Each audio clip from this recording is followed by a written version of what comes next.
Hola, muy buen día, estudiantes de Prepa en línea.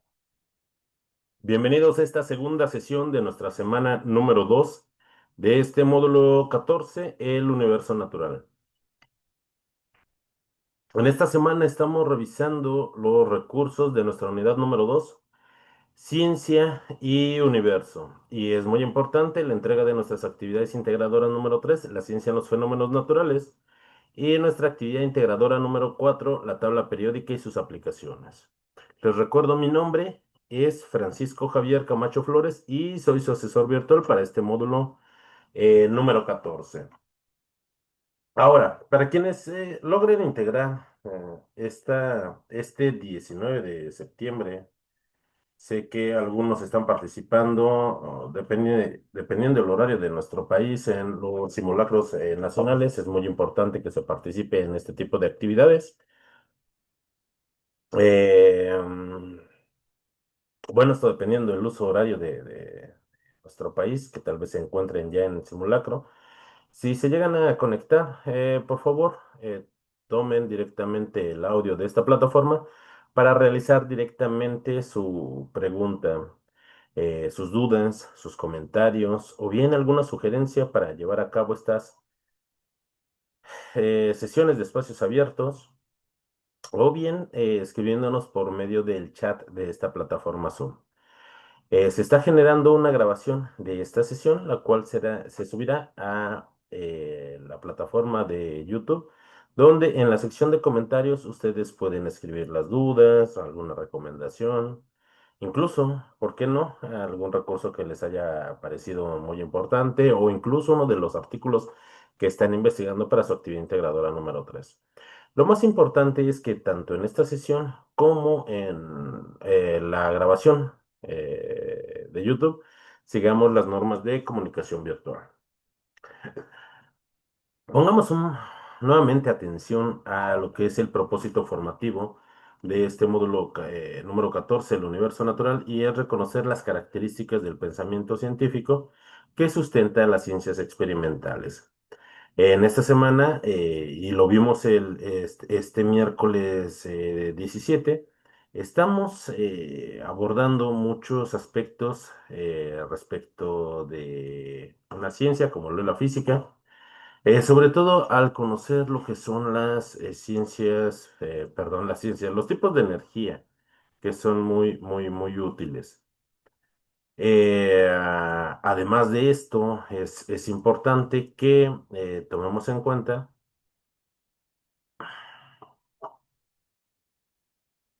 algunas otras ciencias, como fundamentalmente para nuestra actividad integradora número 4 lo que es la química, sobre todo por la importancia que tienen, cómo conocer lo que es la tabla periódica. Eh, Todas estas ciencias que estamos observando son ciencias experimentales. Además de esto, hay otras ciencias que son experimentales y que incluso estamos abordando y vamos a abordar dentro de este módulo número 14, como lo es la biología, la ecología, em, la bioquímica, medicina, nutrición. Estas son ciencias experimentales, al igual que la física y la química, porque se sustenta la obtención de ese conocimiento científico a partir de la aplicación del método científico. Esto nos lleva a conocer esa dinámica del universo, donde nosotros observamos fenómenos naturales como los que tenemos que explicar en nuestra actividad integradora número 3 y muchos otros más como el viento, la noche, el día, fenómenos que ocurren en nuestro propio entorno. Ese es nuestro universo natural. Ahora, también nos estamos preparando para conocer otro tipo de entorno, como puede ser un ser vivo, donde también ocurren fenómenos muy importantes, los cuales vamos a conocer la siguiente semana. Esto nos llevará a comprender la estructura de la materia y su interrelación con la energía. Y la semana que entra nos va a quedar muy claro respecto de lo que son los organismos vivos.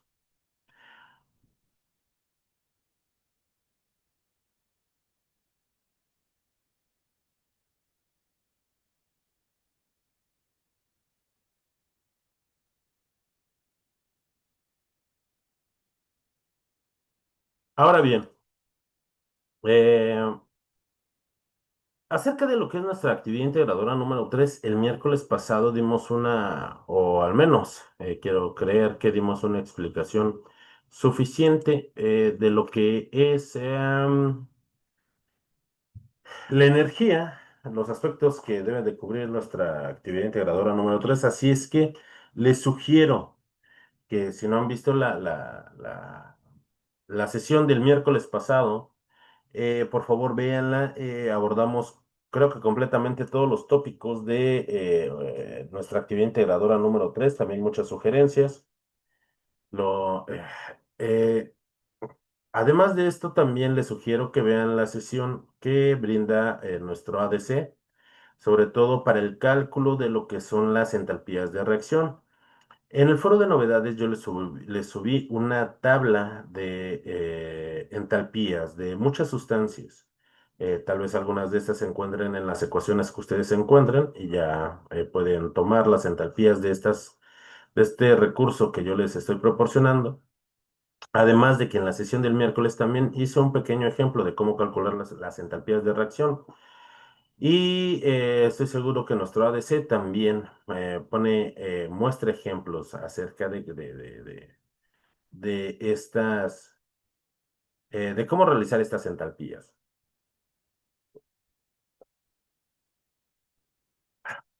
Nos quedó pendiente lo que era nuestra actividad integradora número 4, así es que vamos de lleno para explicar lo que es nuestra actividad integradora 4. Nuestra actividad integradora número 4 se llama la tabla periódica y sus aplicaciones. Y aquí, esta hay que tomar en cuenta que vamos a realizar una presentación con audio, con nuestra propia voz. Tiene que ser explicado cada uno de los tópicos que nos está marcando esta actividad. Para ello, nosotros vamos a imaginar que tenemos una compañera de generación que se llama Margarita y Margarita, por alguna razón, no puede tener acceso a los recursos de esta semana. Así es que pide nuestra ayuda para que le expliquemos algunos puntos muy importantes de lo que es la tabla periódica. Para ello, nosotros vamos a realizar una presentación con audio. Es muy importante que sea explicada con nuestra propia voz. ¿Cuál es el propósito? Comprender la estructura de la tabla periódica, las implicaciones que tiene en la formación de compuestos orgánicos e inorgánicos. ¿Ok?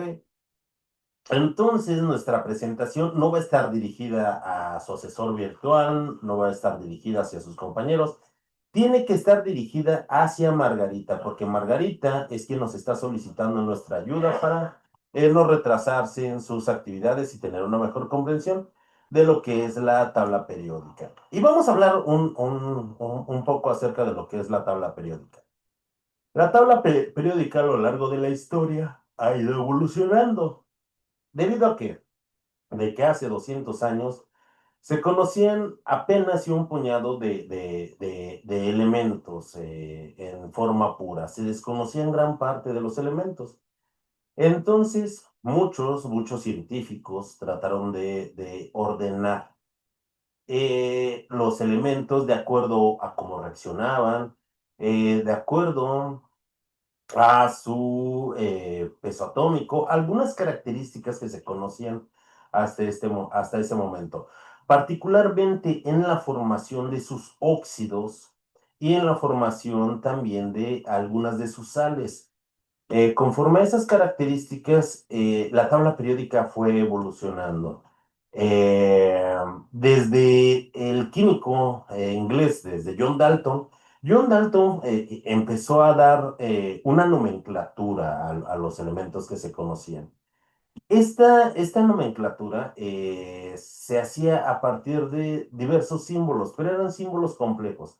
Tal vez en ese momento, cuando Dalton estaba realizando lo que era su clasificación de los elementos, como no se conocían tantos, pues utilizar algunos símbolos, pues era útil y quizás práctico para ese momento, pero cuando se empezaron a descubrir más elementos, pues ya no era tan sencillo el utilizar algunos símbolos que se usaban en ese momento.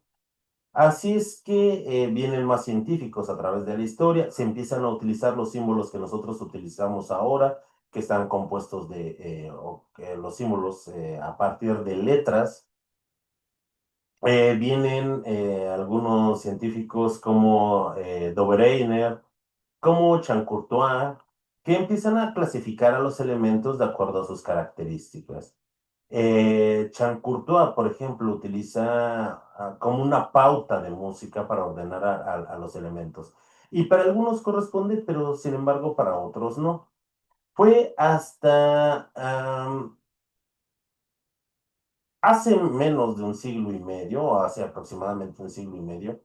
Fíjense, se le da un reconocimiento al científico ruso, a Dmitri Mendeleev, por hacer el diseño de la tabla periódica actual, con los elementos que se conocían hasta ese momento. Fue tan bueno el trabajo que hizo Mendeleev que incluso brindó espacios para aquellos elementos que, bueno, en ese momento todavía no se conocían. Lo que hizo Dmitri Mendeleev fue utilizar las características químicas para poder clasificar a los elementos, tanto en familias como en periodos. Fue un avance increíble. Pero también hay que dar el reconocimiento a otro científico, científico alemán, fue Lothar Meyer. Hizo el mismo trabajo que Dmitri Mendeleev, pero lo que hizo Lothar Meyer fue utilizar lo que fueron las características físicas de los elementos. Mientras Mendeleev utilizó características químicas, Lothar Meyer fue quien hizo una clasificación de los elementos por sus características físicas. De hecho, fue por su peso molecular, mientras que Mendeleev lo hizo por cómo reaccionaba, no por este número de oxidación, incluso por su valencia. Ambos llegaron al mismo resultado con los elementos que se conocían a partir de ese momento, pero sirvió para darle la estructura actual a lo que es la tabla periódica. Algo importante que hay que mencionar, porque es muy interesante lo que es la historia de la tabla periódica, es que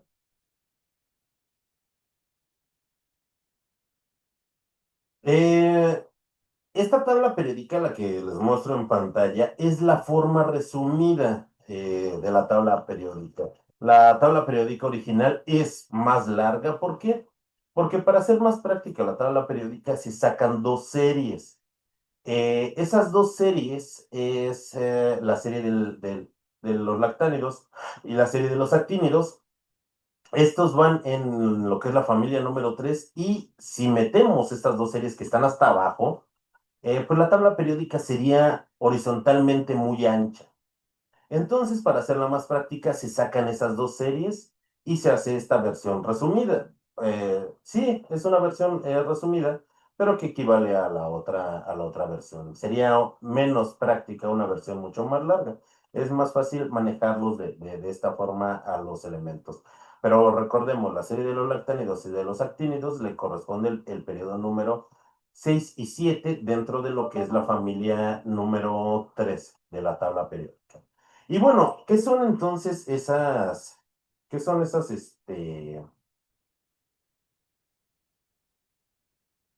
esas familias, qué son esos periodos? Pues bueno, eso es muy importante. ¿Por qué? Porque vamos a explicar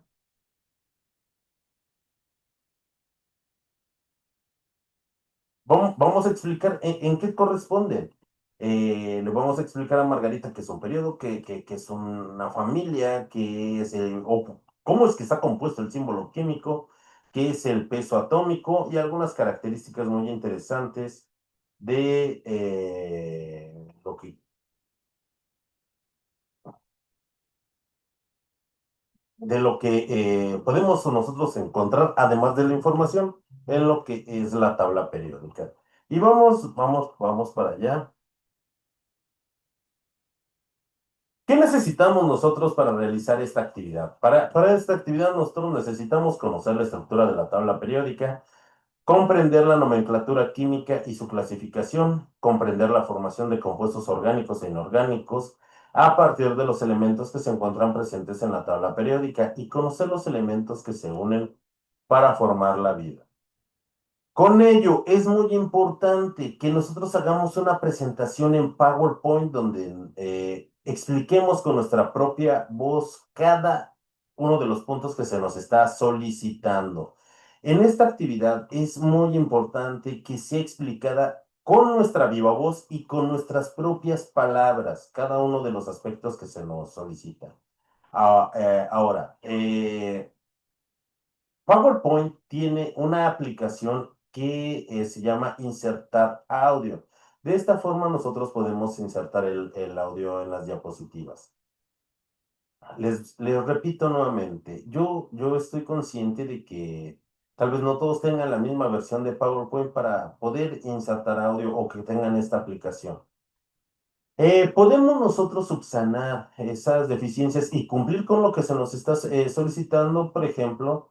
Y aclaro, no es necesario que nosotros hagamos un video saliendo a cuadro, no, no, no, eso no es lo que les comento, pero podemos hacerlo semejante como hicimos nuestra actividad integradora número uno.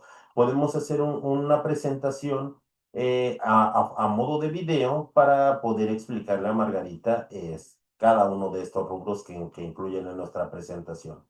Ahora, si hacemos un video va a resultar ser muy pesado. Bueno, lo subimos a la nube y a mí me comparten un documento con el enlace en donde se encuentre este video con los permisos suficientes para que yo pueda ver su presentación y con ello podemos cumplir con esta actividad. Les recuerdo, no es necesario un video, pero si presentamos alguna dificultad, para poder insertar un audio en PowerPoint, lo podemos subsanar de esa forma. O bien, para esta actividad también les sugiero completamente, sigamos utilizando Canva. En Canva nosotros podemos hacer presentaciones con audio y cumplir fidedignamente con lo que se nos está solicitando. Ahora bien, ¿qué es lo que hago? Ya que terminé mi presentación, ya hice mi presentación en Canva, a mi asesor virtual le voy a subir un documento con el enlace para que pueda visitar mi presentación, otorgándole todos los permisos para que pueda revisarla. Así es que sí, efectivamente podemos presentar dificultades, pero también podemos subsanarlas y cumpliendo con todos estos aspectos que se nos están solicitando. Para ello, recuerden, esta presentación no va a estar dirigida, ni se la tengo que explicar a mi asesor virtual, no a mis compañeros, no a mi tutor, tiene que estar dirigida a Margarita. Margarita es una compañera de nuestra generación que no puede tener acceso a los recursos. Para ello, nosotros vamos a hacer dentro de esta presentación que nosotros realicemos, vamos a explicar. En la primera diapositiva nos vamos a presentar, vamos a hacer una portada con nuestros datos de identificación, nuestro nombre, nuestro grupo, el nombre de nuestro asesor virtual y la fecha de entrega. En la diapositiva número 2 vamos a integrar una imagen de la tabla periódica, la podemos buscar en internet, no hay ningún problema, o utilizar alguna autoforma en Canva. Y vamos a explicarle a Margarita cómo es que está dividida la tabla periódica por familias. En la diapositiva número 3 nosotros vamos a integrar también una imagen de la tabla periódica en la cual vamos a indicar su división por periodos. En la diapositiva número 4, integrando una imagen de la tabla periódica, vamos a indicar la clasificación o cómo es que se clasifican los elementos de acuerdo a su número atómico. En la diapositiva número 5, integrando una imagen de un elemento de la tabla periódica, vamos a describir su símbolo químico. Y cómo es que se... Y el porqué del símbolo químico. Recuerden, hace un momento yo les dije, Dalton utilizó una simbología característica, pero no era práctico. Hoy en día utilizamos una nomenclatura que es muy práctica para los símbolos químicos y sobre todo que es universal. En la diapositiva número 6 vamos a integrar una imagen de un elemento de la tabla periódica y vamos a explicar acerca de lo que es su masa atómica. Para la diapositiva número 7 vamos a responder a la pregunta, ¿por qué es importante la clasificación de compuestos orgánicos e inorgánicos? Para la diapositiva número 8 vamos a mencionar tres ejemplos de lo que son compuestos orgánicos y tres de compuestos inorgánicos. De acuerdo a su nomenclatura de la IUPAC, es muy importante. Para la diapositiva 9 vamos a responder a la pregunta, ¿para qué nos sirve conocer y comprender lo que es la estructura de la tabla periódica? Una vez que terminemos nosotros, una vez que terminemos nosotros eh, nuestra presentación, si hacemos hay que poner mucha atención. Si nosotros hacemos una presentación en PowerPoint, es importante que nosotros estemos al pendiente de cuánto pesa nuestro archivo. ¿Por qué? Porque la plataforma no nos va a aceptar archivos que pesen más de 20 megas. ¿Qué es lo que pasa si yo ya hice una presentación muy bonita y al momento de subirla a la plataforma no me lo acepta porque es muy, muy pesado mi archivo, mi presentación? No se preocupen, no la modifiquen. Lo que pueden hacer y cómo subsanar esto, lo mismo que si yo hubiera hecho un video. Subo mi presentación a la nube, copio el enlace, lo pego en un documento y lo comparto con mi asesor virtual. Lo que debemos de procurar es que si lo hacemos de esta forma, procuremos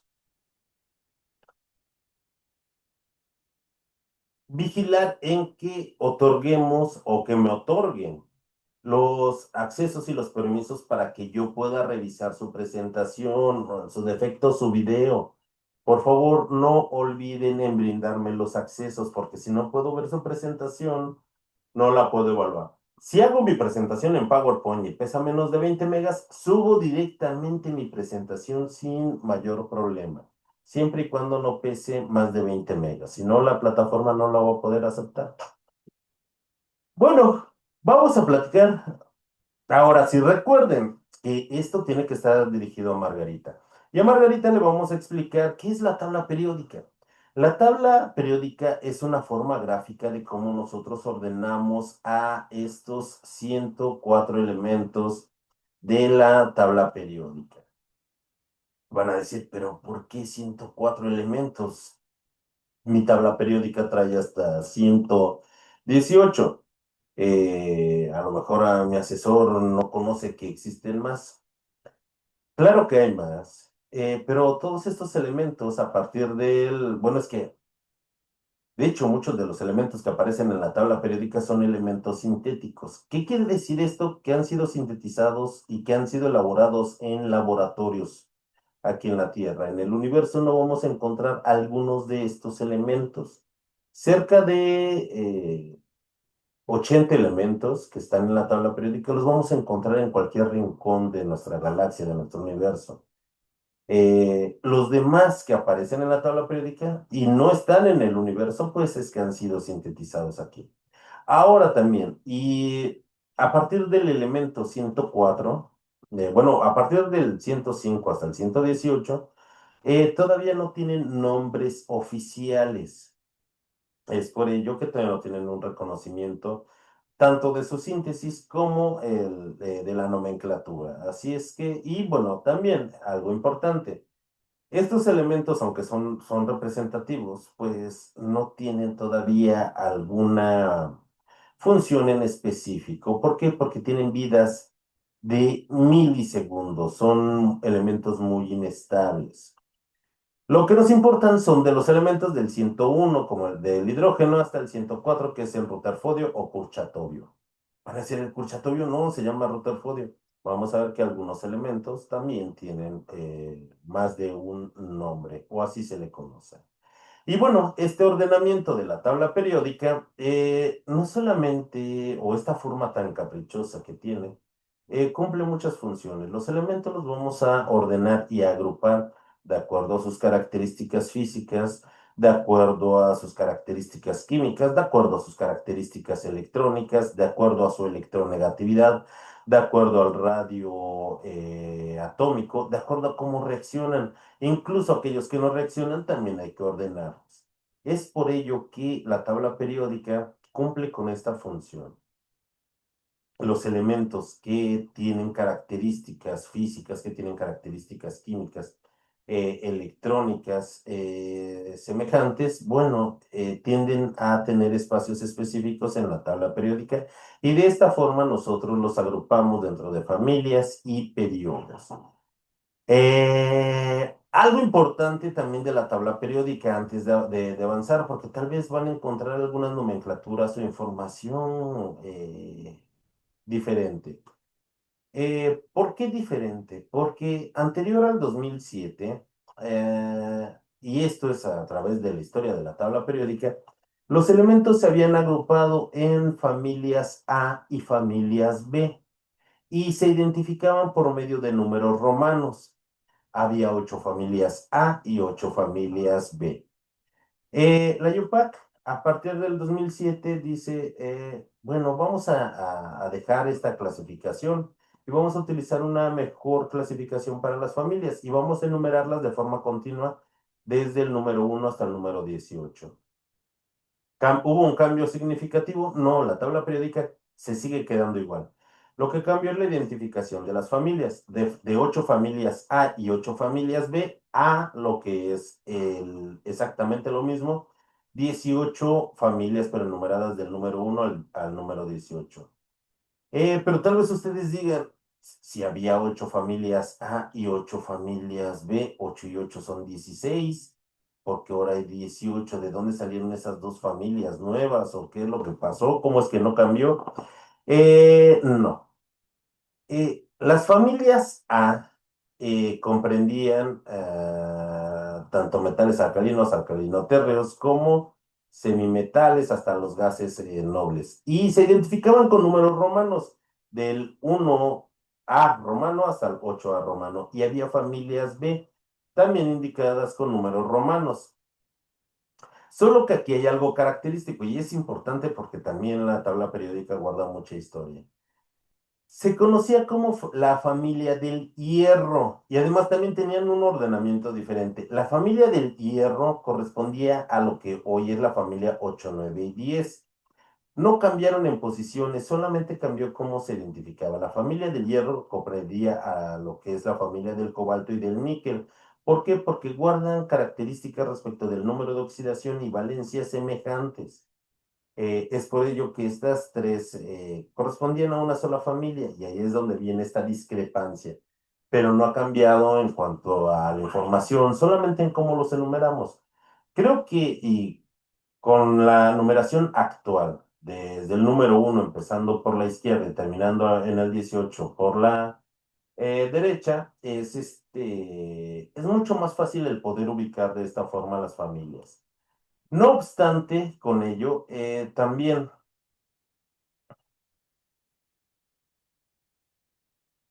es importante conocer este punto de vista o esta clasificación, porque tal vez encontremos alguna tabla periódica y vamos a ver, porque aquí hay números romanos y que no era del número 1 al número 18. Bueno, porque todavía se sigue manejando de esa forma. Y vamos a conocer que tal vez para identificarlos es fácil, pero ya uno cuando tiene práctica y como ustedes la van a ir observando, también cada una de estas familias tiene un nombre en específico y a veces es más fácil identificarlas de acuerdo a estos nombres que llegan a tener. Y bueno, empezando, la tabla periódica se clasifica en columnas verticales llamadas grupos o familias. Les comentaba, antes del 2007 se clasificaban como familias del 1 al 8A y del 1 al 8B. A partir del 2007 la UPAC dice, vamos a dar una numeración mejor eh, consecutiva, iniciando con la primera columna por la izquierda y terminando en la última columna, la columna número 18 por la derecha. No cambia absolutamente nada de la información, solo cómo las identificamos. Entonces, existen 18 grupos o familias. Cada una de estas corresponde a una columna vertical. Cada una de estas familias también tiene nombres específicos. La familia número uno corresponde a los metales alcalino-térreos, exceptuando al hidrógeno. La familia número 2 corresponde a los metales alcalino-térreos. De la familia número 3 hasta la 12 corresponde a los metales de transición. También a todas estas familias así se les conoce. Después la familia, bueno, o en la familia número 13 también se le conoce como familia del boro. La familia número 14 se le conoce como los carbonoideos o familia del carbono. La número 15 se le conoce como la familia del nitrógeno o la familia de los nitrogenoideos. Para la número 16 se le conoce como la familia de los anfígenos, la familia de los calcógenos o bien la familia del oxígeno, así simplemente. O simplemente la familia número 16. La 17 es la familia de los halógenos. Y la familia número 18 y representativa es la familia de los gases nobles. E incluso esta familia nos dice algo característico, así como la de los metales alcalinos o alquilinoterros. La número 18, al ser la familia de los gases nobles, nos indica también el estado de agregación de todos estos elementos que se encuentran pues en estado gaseoso. ¿Por qué me salté de la familia número 2 hasta la número 12? Porque aquí hay cada una de estas familias también cuenta con nombres específicos. Iniciando, voy a regresarme a esta para que podamos identificar mejor. En la familia número 3 corresponde a la familia del escandio, la 4 a la del titanio, la 5 a la familia del vanadio, la 6 a la familia del cromo, la familia número 7 a la familia del manganeso. Y aquí pongamos mucha atención, la familia 8, 9 y 10 corresponden a la familia del hierro. A estas tres se les conoce como familia del hierro, que las encabezan el hierro, el cobalto y el níquel. La 11 la familia del cobre, y la 12 la familia del zinc. ¿Ok? También cada una de estas. ¿Y por qué se les nombra así? Porque generalmente el elemento que encabeza a estas familias va a ser representativo de las características de tanto físicas como químicas de estos elementos. Generalmente el elemento que encabeza a estas familias va a compartir con todos los elementos de esa familia, por ejemplo, el número de oxidación, incluso la valencia y también incluso las características físicas. Por ello es importante que notemos, no se da el cumplimiento en todas, pero sí es representativo. Es por ello que también llegan a tener este nombre. También nosotros clasificamos a los elementos de la tabla periódica por periodos. ¿Y qué son esos periodos? Son las filas horizontales de los elementos. Esto es muy importante. ¿Por qué? Porque lo podemos relacionar con el modelo atómico de Bohr. Recuerdan que Bohr eh, identificó niveles de orbitales en donde se encuentran los electrones a partir del núcleo.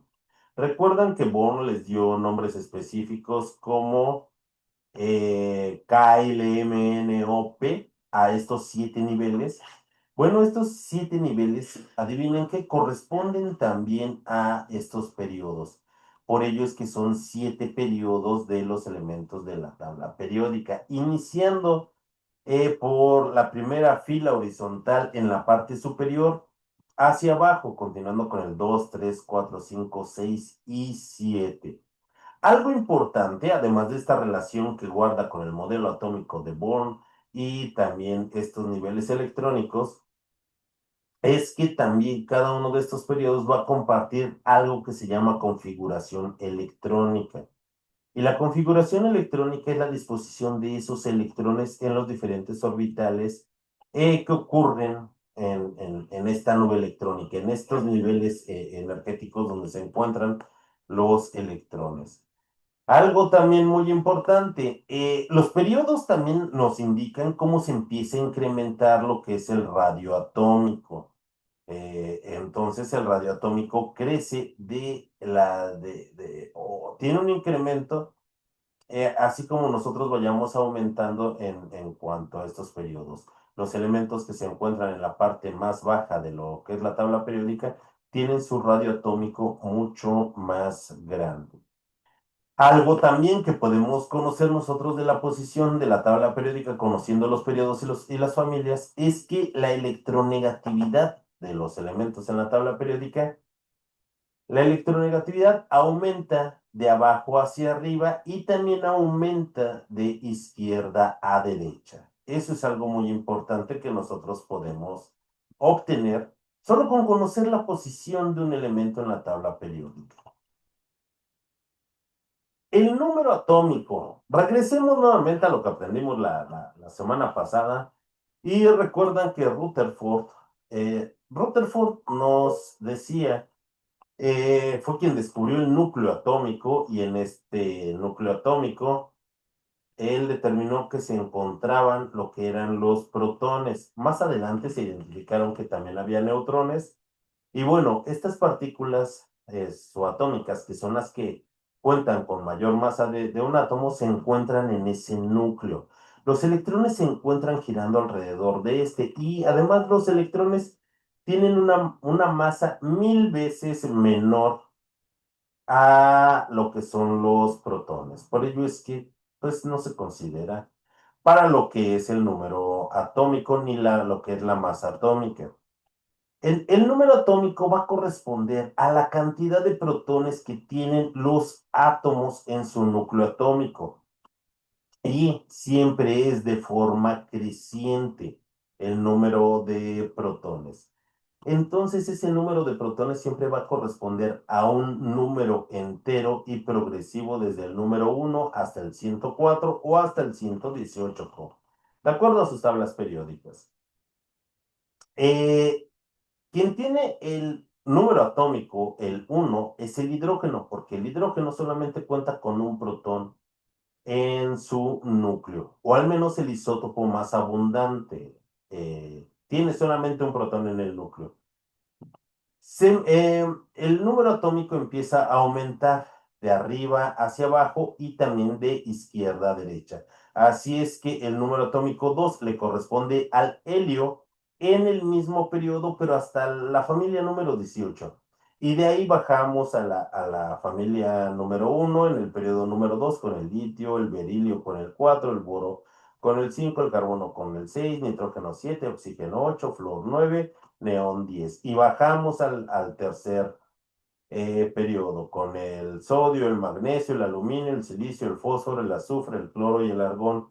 En la familia en el periodo número 4, familia número 1, potasio, calcio, escandio, titanio, vanadio, cromo, manganeso, hierro, cobalto, níquel, cobre, zinc, galio, germanio, arsénico, selenio, al bromo y al criptón. En la siguiente familia, en la número 5, el rubidio, el estroncio, el litrio, el circonio, el niobio, el molibdeno, el tecnecio, el rutenio, el rodio, el paladio, la plata, el cadmio, el indio, el estaño, el antimonio, el tecnecio, el iodo y el xenón. En la siguiente, en la 6, el cesio, el bario y buah, toda la serie de los lactánidos. Y así de esa forma aumenta el número atómico de una forma creciente en números enteros y de forma ordenada. Así es como aumenta lo que es el número atómico. Algo importante también, la masa atómica, aprovechando lo que es aquí, de una vez, para explicar esta parte. El número atómico, entonces, no únicamente va a corresponder al número de protones en el núcleo. La masa atómica, por ejemplo, en la imagen que les pongo ahí del boro, el número atómico es 5 y el boro, su masa atómica es de 10. Es, es un poquito más del doble del número atómico. Recordemos que el núcleo atómico vamos a encontrar tanto a protones como neutrones. Y la masa de esas partículas subatómicas en cada elemento es lo que va a corresponder a la masa atómica. entonces también va a ir creciendo. Entre mayor número atómico tenga, también pues su número de masa o su masa atómica va a ir en aumento. El nombre de los elementos, de ahí parte la identificación para su símbolo químico. Algo muy importante que podemos decir acerca del símbolo químico es que este símbolo químico es universal. Independientemente de en qué idioma nosotros tengamos una tabla periódica en ruso, japonés, en portugués, en inglés, en alemán, en italiano, en español, los símbolos químicos no van a cambiar, tampoco la información de la tabla periódica. Que cambie el idioma y que estén en japonés, en chino, mandarín, en ruso, bueno, eso es diferente, pero los símbolos químicos no van a cambiar, son universales. Ahora, el símbolo químico, ¿de qué se compone? Cuando el símbolo químico consta de una sola letra, siempre va a ser mayúscula. Cuando el símbolo químico consta de dos letras, la primera siempre va a ser mayúscula y la segunda siempre va a ser minúscula. ¿Ok? Y bueno, para nosotros en español, por ejemplo, el hidrógeno, pues su primera letra es la H y corresponde a su símbolo químico. El litio, por ejemplo, sus primeras dos letras es Li de litio y también corresponde su símbolo químico. Pasa lo mismo, por ejemplo, con el oxígeno. Es la letra O y de oxígeno y también es su símbolo químico. O por ejemplo, con el francio. El francio, sus primeras letras de su nombre es Fr y coincide con su símbolo químico. Pero ¿qué es lo que pasa, por ejemplo, con el oro? El símbolo del oro es AU, el de la plata es AG. Por ejemplo, el del sodio es Na, el del potasio es K. Eh, por ejemplo, ¿qué otro? El mercurio, por ejemplo, es Hg. ¿Por qué no corresponde? Porque a lo largo de la historia hay elementos que se conocen desde hace miles de años, como en el caso del oro, la plata o el carbono. Eh, El nombre con el que se conocieron a estos, o que se nombraron a estos elementos, pues han sido históricamente por su descubrimiento o por las culturas que ya utilizaban estos nombres para designar a estos elementos o a estos materiales en ese momento. Así es que el origen de los nombres de los elementos químicos tiene diferentes orígenes en cuanto al idioma o a la lengua.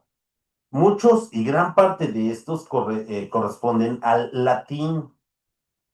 De acuerdo a sus descubrimientos de estos elementos, pues algunos nombres están en ruso, están en alemán, están en inglés, en francés y en italiano.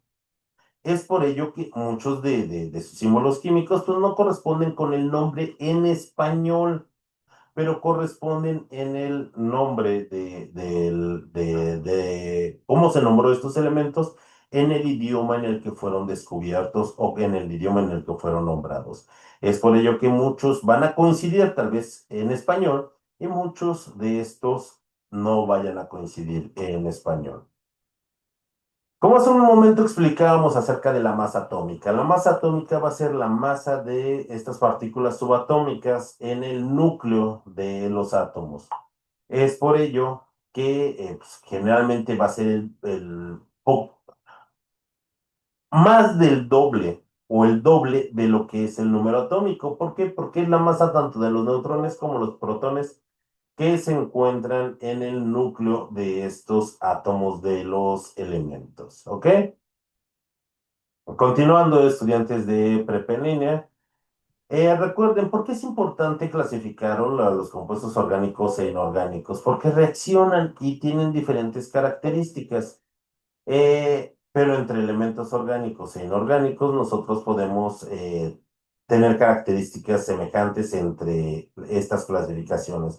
Por ejemplo, los compuestos orgánicos se caracterizan porque presentan generalmente enlace covalente, reaccionan de forma muy lenta y rara vez cuantitativa, presentan isómeros, y algo muy importante, generalmente se queman. Los compuestos orgánicos son combustibles, la mayor parte de ellos, es decir, que se queman.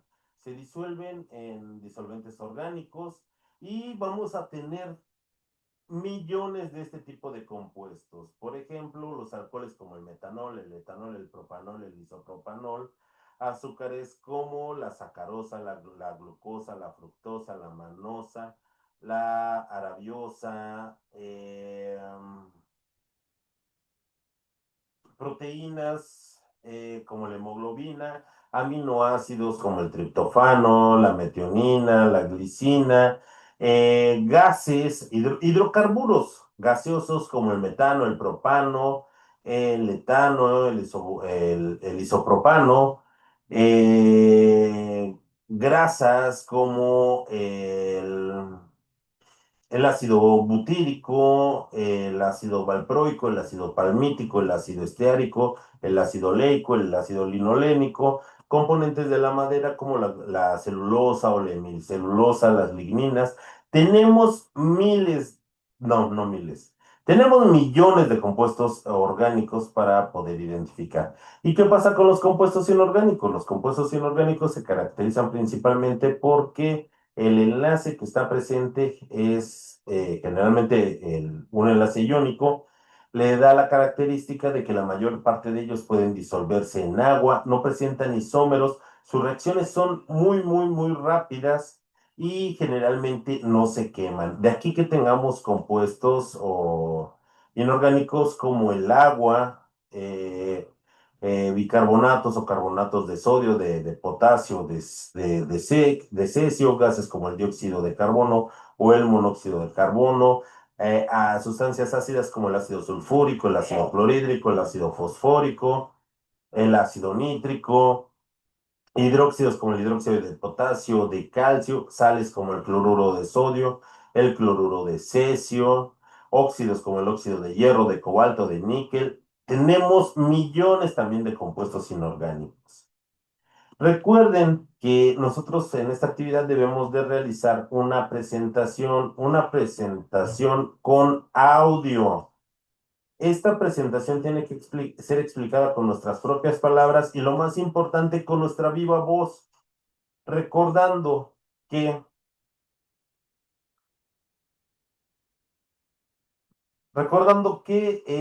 esta presentación debe de estar dirigida a Margarita. ¿Y quién es Margarita? Una compañera de generación que no tiene acceso a los recursos de esta semana y por eso nos está pidiendo ayuda para que nosotros le expliquemos algunos rubros importantes. Es muy importante la actividad de esta semana porque nos va a llevar a la comprensión de lo que es la tabla periódica y con ello las características de los elementos. También es importante reconocer que existen diferentes nomenclaturas con las cuales nosotros podemos llamar técnicamente a estos elementos. Por ello, esta actividad es muy importante y espero que con la sesión del día de hoy hayamos aclarado un poco más. El tema es muy interesante, conocer la historia de lo que es la tabla periódica. A mí me parece que es muy interesante y espero que también a ustedes les guste y que aprendan mucho y sobre todo que le ayuden a Margarita a que pueda disipar estas dudas. ¿Por qué? Porque recuerden que no tiene acceso. La presentación debe de estar dirigida a Margarita. Bueno, para mí ha sido un gusto estar con ustedes en esta en esta segunda sesión de esta semana número 2. Que tengan una muy bonita tarde. Hasta luego.